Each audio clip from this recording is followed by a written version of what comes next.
Uno de los asuntos más importantes que tuve oportunidad de llevar fue el relativo a una expropiación por causa de utilidad pública que hicieron en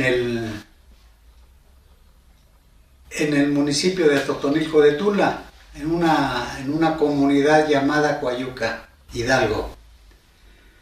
Resulta que en ese municipio de Atotonilco de Tula existía un comisariado ejidal, y ese comisariado ejidal llamado Juventino León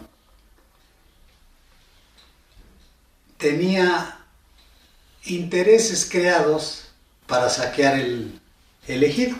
Es decir, se puso de acuerdo siendo representante de los ejidatarios y teniendo la obligación de defenderlos de cualquier ataque jurídico o económico de cualquier especie, se coludió con los contrarios. Es decir, esta persona lo convencieron de alguna manera desde el punto de vista posiblemente económico para que entregara los intereses del ejido a una empresa particular llamada Explotadora de Canteras S.A., subsidiaria de Cementos Anáhuac. Resulta que se prestó para que hicieran un procedimiento aparente de expropiación. Y digo aparente porque un procedimiento de expropiación desde el punto de vista jurídico primero tiene que demostrar la causa de utilidad pública.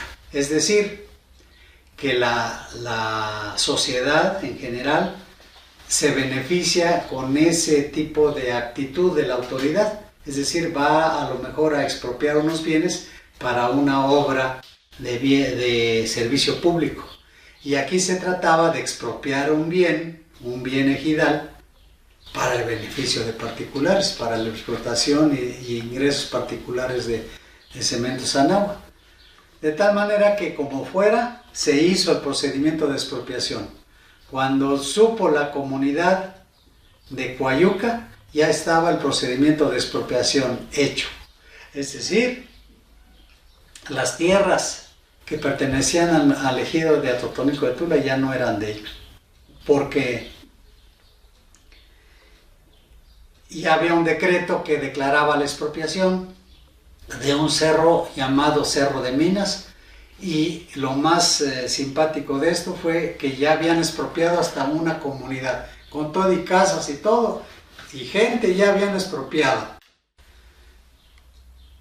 Y en ese lugar viven personas, familiares míos directos, o sea, primos hermanos.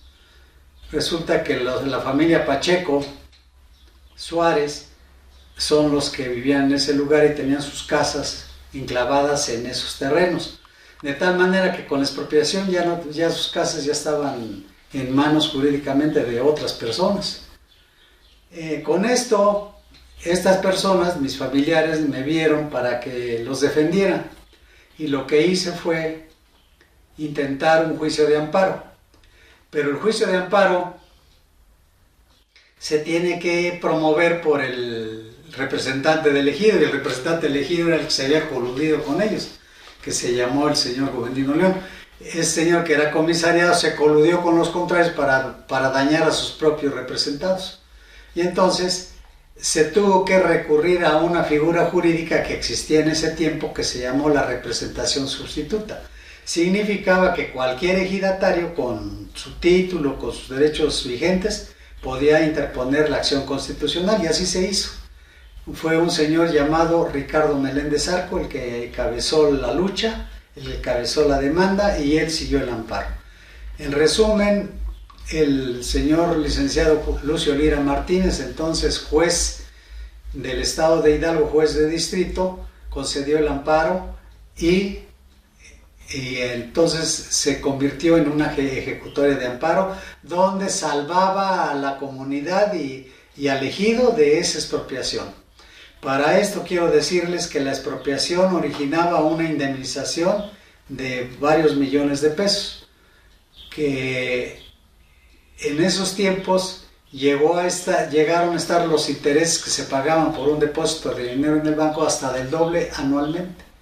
Entonces, varios años estuvo ese tipo de interés, de tal manera que calculé que eran más de 200 y tantos millones de pesos que se habían generado por el solo hecho de haber depositado esa indemnización. Sin embargo, nunca le dieron al ejido nada, pero se logró salvar.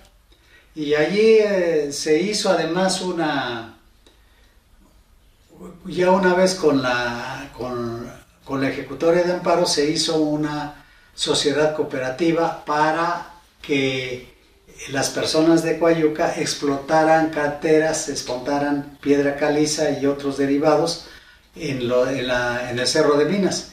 Y se les dejó la figura jurídica de la Sociedad Cooperativa Coayuca, pero desgraciadamente no le dieron continuidad y eso se perdió de alguna forma.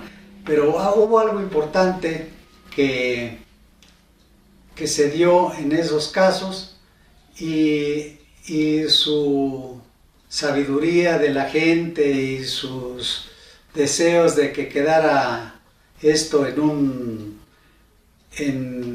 un recuerdo, le hicieron un corrido al este señor que vendió el ejido, es Juventino León, y le hicieron el corrido del amapolo.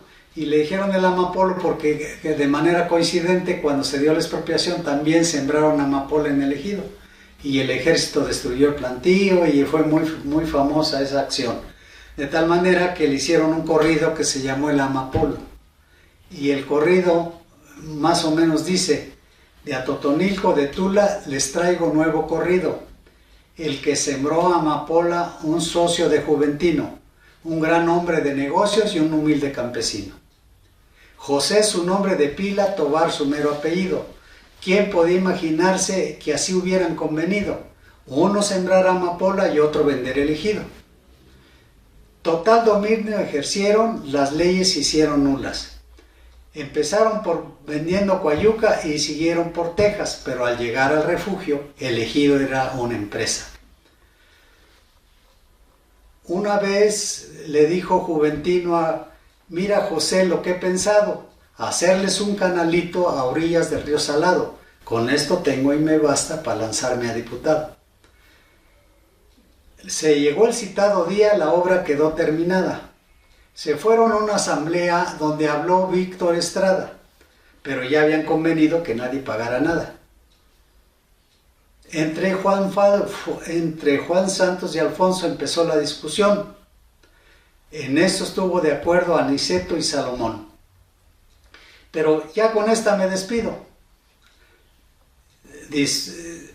Ya les canté este corrido, si no bien hecho ni modo, pero lo canto orgulloso, dedicado al amapola.